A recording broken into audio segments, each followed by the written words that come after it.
नमस्कार बहिणीनो, कालपासून पावसाळी अधिवेशन चालू झालेलं आहे. तुम्हाला या गोष्टीची जाणीव झालीच असेल. आणि बहिणीनो, या पावसाळी अधिवेशनात आता लाडकी बहीण योजनेचा जो काही मुद्दा आहे तो जोरावर चालणार आहे. आणि बहिणीनो, यामध्ये विरोधी पक्ष पण सपोर्ट करत आहे, कारण 70 ते 80 लाख महिला अपात्र ठरलेल्या आहेत या लाडकी बहीण योजनेमध्ये. तर त्यांना न्याय भेटावा त्यासाठी विरोधी पक्ष पण सपोर्ट करत आहे. ठीक आहे बहिणीनो.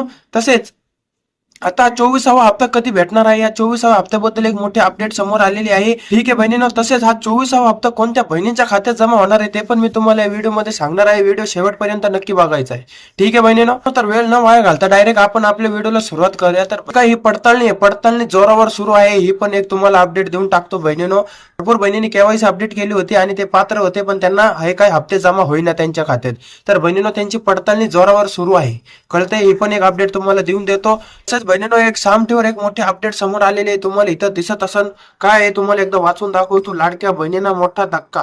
नागपूरमधील 1 लाख महिलांच्या खात्यात रुपये येणार नाही, सरकारचा मोठा निर्णय.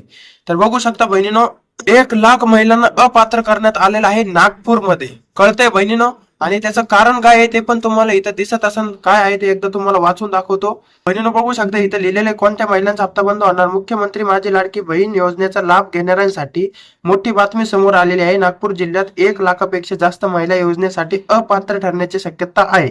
शासनाने या योजनेचा लाभ घेणाऱ्या सर्व महिलांना केवायसी पूर्ण करणं अनिवार्य केलं आहे. आता यासाठी कोणतीही मुदतवाढ दिली जाणार नाही नसल्याचं स्पष्ट करण्यात आलं आहे.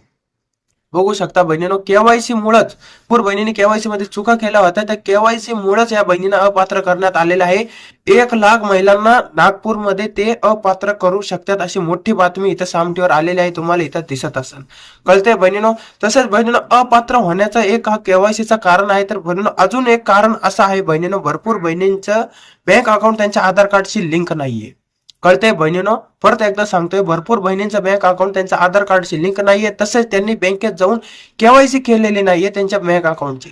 तर बहिणीनो, तुम्ही पण जर तुमचं पण आधार कार्ड बँक अकाउंटशी लिंक नसेल किंवा तुम्ही बँकेत जाऊन केवायसी केली नसेल तर बहिणीनो करून घ्यायची आहे. कळते. एक मोठं कारण समोर आलेलं आहे. तसेच अजून पण कारण आहेत. ज्यांचे डीबीटी स्टेटस ऍक्टिव्ह नाहीये त्यांचे पण खाते जमा होत नाहीये. घरात एखादा व्यक्ती सरकारी कर्मचारी म्हणून काम करत आहे, त्यांचे पण खाते जमा होत नाहीये.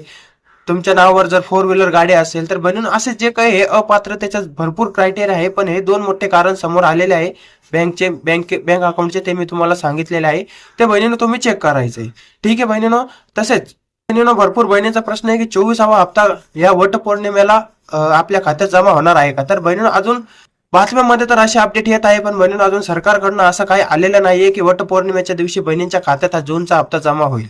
तर बहिणीनो, शक्यता तर खूप कमी आहे, कारण आता थोड्या दिवसाआधी हा मे हप्त्याचं वितरण होऊन संपलेलं आहे आणि आता लगेच जून हप्त्याचं वितरण तुमच्या खात्यात करणं म्हणजे थोडं अवघड आहे. तर बहिणीनो, शक्यता खूप कमी आहे, पण बहिणीनो एखाद्या वेळेस बघूया आपण. जर सरकारकडनं काही अपडेट आली तर तुम्हाला आपल्या युट्यूब चॅनलद्वारे तुम्हाला ही अपडेट भेटेल. कळतंय बहिणीनो. पण सध्या अजून अशी काहीच अपडेट आलेली नाहीये की वटपौर्णिमेच्या दिवशी तुमच्या खात्यात हा 24वा हप्ता जमा होईल का. ठीक आहे. हा 24वा हप्ता तुमच्या खात्यात 10 ते 15 जुलैच्या दरम्यानच तुमच्या खात्यात GR येऊन एखाद्या वेळेस जमा होण्याची भरपूर शक्यता आहे. ठीक आहे बहिणीनो.